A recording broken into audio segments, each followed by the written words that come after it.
Hey, I'm Matt Bois. And I'm Michael Anstis. And this is We Boys. So dude, that's our intro. Christ on the cross. One thing that we forgot to address, why the we are calling this We Boys. First of all, both of our names start with M. Yeah, genius, I know.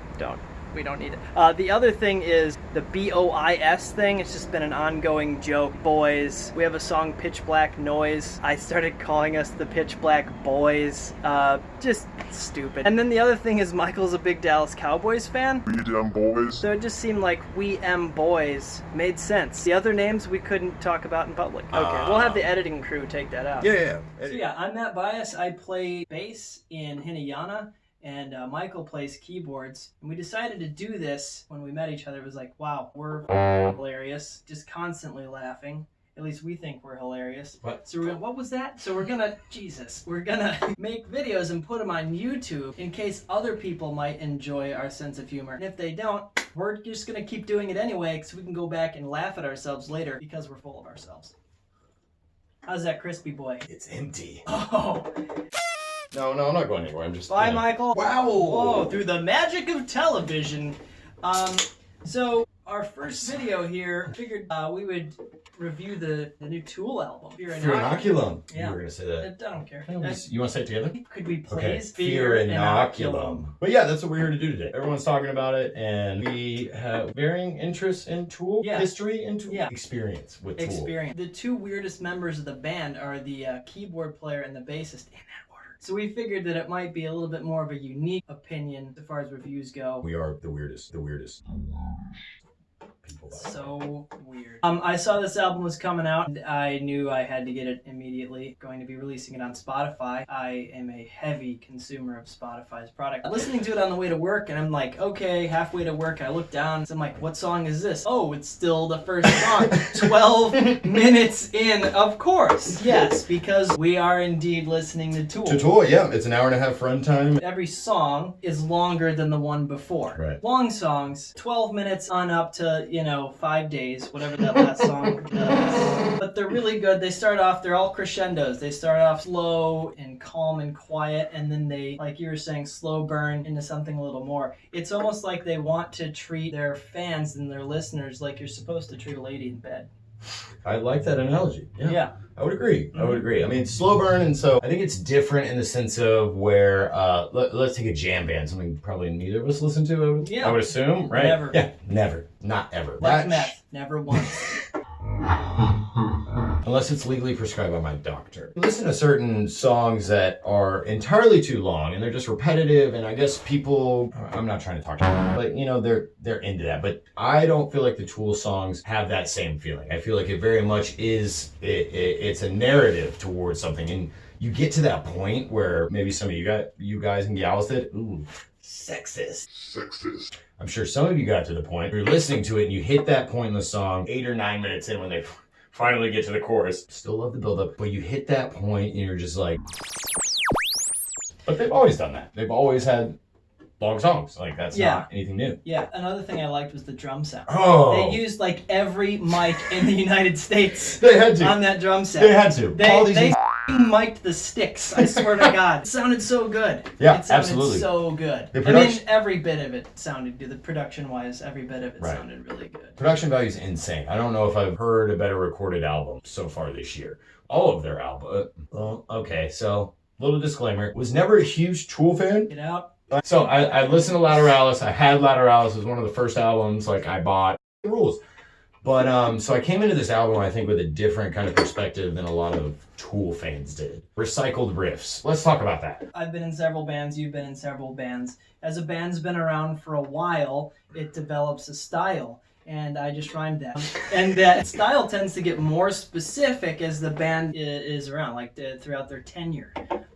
Unless they are, what's the word? I know what you're saying, writing, I don't have the word for what you're saying, and I interrupted you. We have the best words.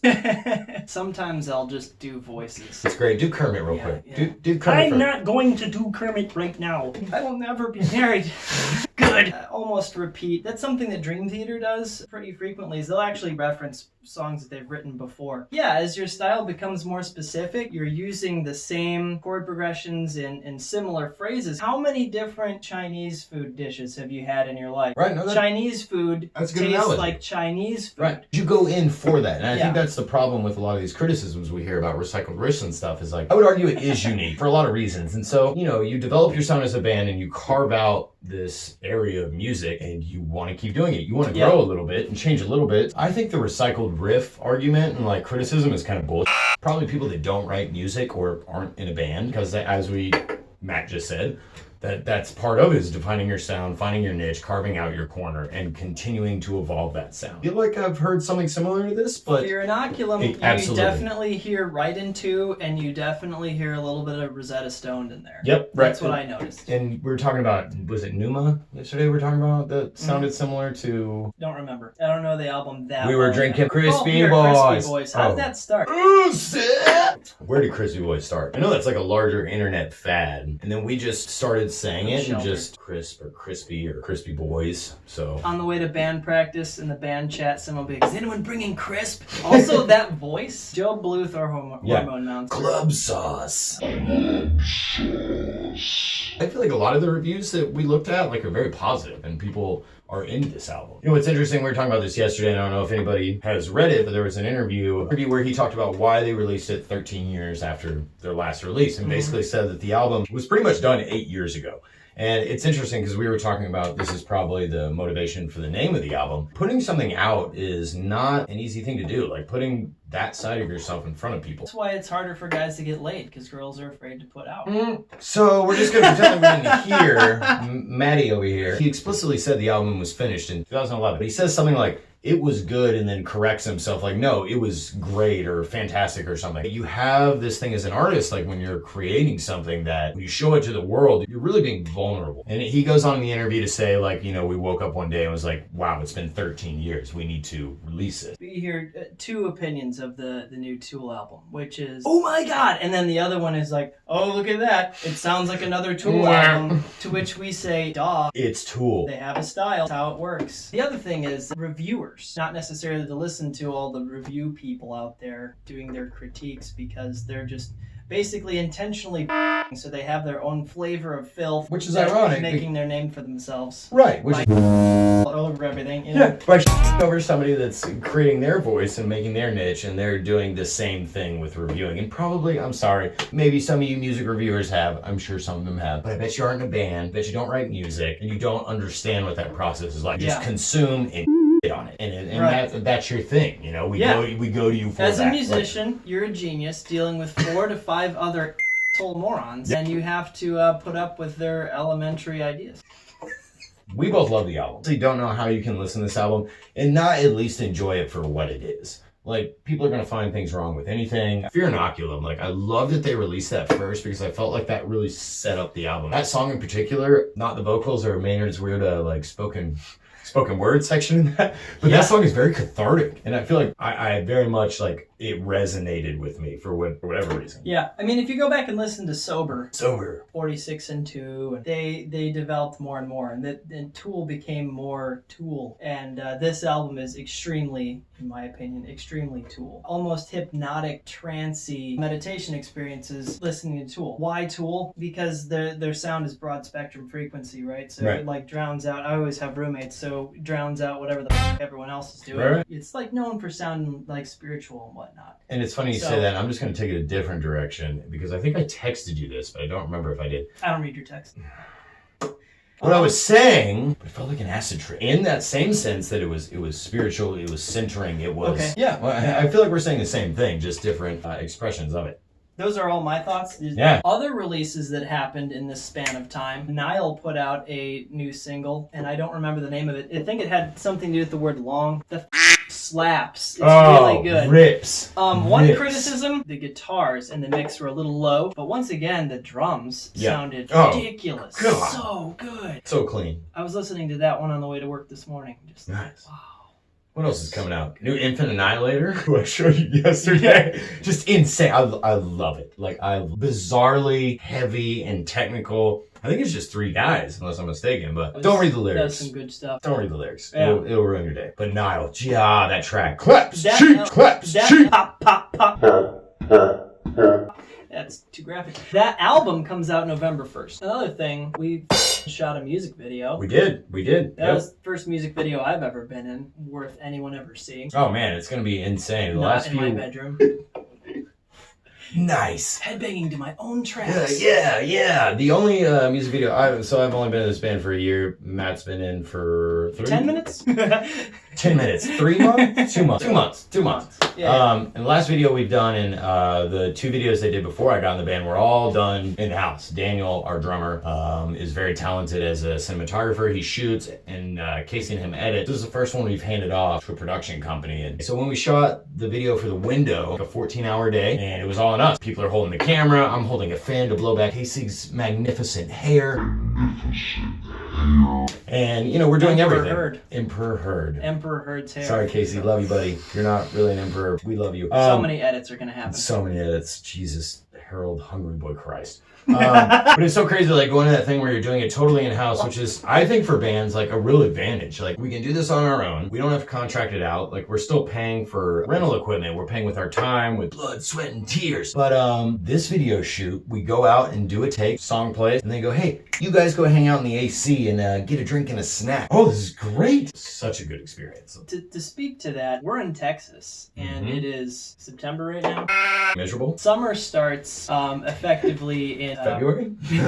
like May. Maybe. May. Game of Thrones winter is coming in Texas. Summer is coming. Right. Summer is coming. Right. Yeah. The location that we filmed at wasn't air conditioned. It was extremely hot. It's like, this is perfect for a music video because I hit my head on my keyboard and I'm sure you can't see, but I have a nice little knot. Apparently I have a thing for head injuries. Wait a minute. How did this happen again? Okay, so normally I have my keyboard a little higher. We decided to put a little lower. It looked better, and I actually played the last show like that. I liked it better. So Okay. Good call, Casey. So, you know, I wasn't used to the depth that I could headbang at, doing my thing, and bop, like hit one of the dials and just go straight into the noggin there. Right before we left for our tour, we're practicing. I don't know how this hasn't happened yet because we all get pretty like into it at practice. Yeah. I love that. Like I love like that. It's not a show, but we treat it as such. And so headbanging, doing our thing. Lead guitarist is a little too close to me. Eric Stegrud.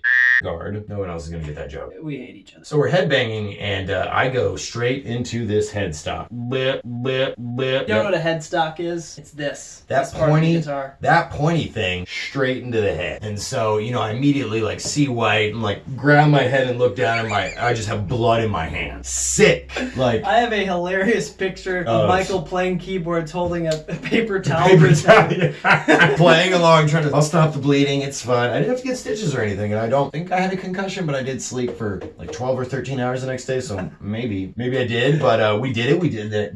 We played 4 shows in a row, like drove in the van together, and That tour was amazing. I came back from that tour. It was only a 4-date tour, right? And I came back, I was hoarse for a week.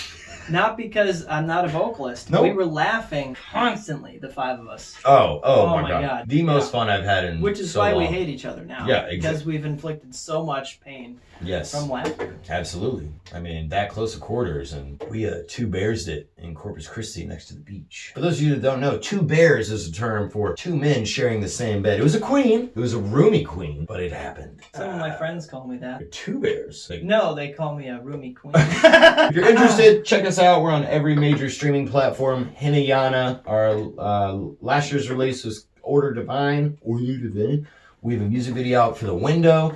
We are waiting to release our new EP entitled Death of the Cosmic. Mm-hmm. And So good. Oh, it's so good. We're not biased at all. We're not biased at all. What's your last name again? It's Bias. B-I-U-S. Tight. Tight. T-I-T-E tight. Yeah. Subscribe. Smash that Something. MF like button. Thank you for watching, and let us know how much you hated this.